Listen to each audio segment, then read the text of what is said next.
Hi viewers, வணக்கம். இன்று நாங்கள் செய்ய போகிறது தீபாவளிக்கான முறுக்கு. 6 கப்பு முறுக்கு மாவு போட்டிருக்கோம்.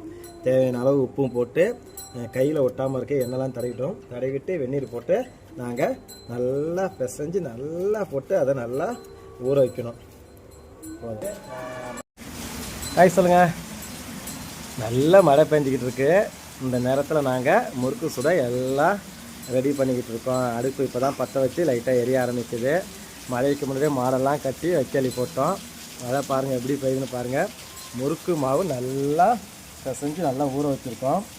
நெய்யும் ஓரளவுக்கு காய்ச்சியாச்சு. ஏன்னா நெய் காய்ச்சாமல் இருந்தால் ஒரே இடத்துல நெய் ஏறிக்கும். நல்லா காய்ச்சிட்டு தண்ணியாக இருக்கும்போது தான் அந்த நெய்யை கொஞ்சம் கொஞ்சமாக ஒரு கரண்டியாக போட்டு மாவில் நல்லா கலக்கணும். அப்போ தான் முறுக்கு வந்து நல்லா டேஸ்ட்டாக இருக்கும். கிட்டத்தட்ட ஒரு 20 நிமிஷம் கிட்ட நல்லா மாவு பிசைஞ்சிருக்கோம். நெய்யை இது போல் கொஞ்சம் கொஞ்சமாக தான் நெய்யை ஊற்றணும். அப்போ தான் மாவு ஃபுல்லாக எல்லா மாவுக்கும் ஒரே ஈவனாக நெய் போய் சேரும். பாருங்கள் எந்த அளவுக்கு பிசைஞ்சிருக்குன்னு பாருங்கள். அப்போ தான் முறுக்கு ரொம்ப சாஃப்டாக இருக்கும். ஒரே ஒரு முறுக்கு மட்டும் ட்ரையல் பார்க்குறோம் எப்படி நல்லா இருக்குன்னு. அதன் பிறகு தான் அடுத்த முறுக்கு பார்க்கணும். ஃபைனலி முறுக்கு ரெடி. தீபாவளி முறுக்கு ரெடி ஆயிடுச்சு. நல்ல சுவையாக உள்ளது. நன்றி, வணக்கம்.